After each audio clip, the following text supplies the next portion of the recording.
మేము అది కనుక వాళ్ళ యాక్చువల్గా రాసింది ఎవరంటే అంబేద్కర్నేమో వీళ్ళందరూ మన కళ్ళలో దుమ్ము కొట్టడానికేమో ఆయన పేరు వాడుకున్నారు. కానీ యాక్చువల్గా ఇవాళ ఇండియన్ కాన్స్టిట్యూషన్ అనేది రకరకాల దేశాల రాజ్యాంగంలో ఇక్కడ కాస్త అక్కడ కాస్త పిక్కి ఈ 35లో గవర్నమెంట్ ఇంగ్లీష్ వాడు తెచ్చిన చట్టాన్ని కొద్దిగా కాస్మెటిక్ చేంజెస్ చేశారే తప్ప ఇందులో కొత్తగా వచ్చింది తక్కువ అని చాలామంది రాజ్యాంగ ప్రవీణులే చెప్పారు. మన ఈ మధ్య ఒక జడ్జి గారు ఒక ఆయన అలహాబాద్ హైకోర్టు జడ్జి అనుకుంటా బ్రహ్మాండమైన స్టేట్మెంట్ ఇచ్చాడు. మీరు చూస్తుంటారు మొత్తం జ్యుడిషియరీ అంతా గజగజలాడిపోయింది రాజ్యాంగం గురించి. ఆయన పేరు యాదవ్, వినుంటారు మీరు.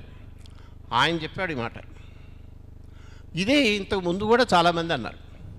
బిఎన్ రావు గారని వైస్రాయ్ సెక్రటేరియట్లో ఆయన దగ్గర పనిచేసిన ఆయన ఈ డ్రాఫ్ట్ తయారు చేశాడయా, దీని మీద వీళ్ళు రాజ్యాంగ నిర్మాణ సభ అనేది జరిగినప్పుడు మన రాజ్యాంగంలో దీనిలో మొత్తం అన్నీ కలిపి ఈ బ్రిటిష్ వాళ్ళ నుంచి ఏదైతే వచ్చిందో దాన్నే డ్రాఫ్ట్గా తీసుకోవాలని ఆ రాజ్యాంగ తీర్మానంలోనే చెప్పారు. అంటే ఒక రకంగా అంబేద్కర్ గారు చేతులు కట్టివేయబడ్డాయి.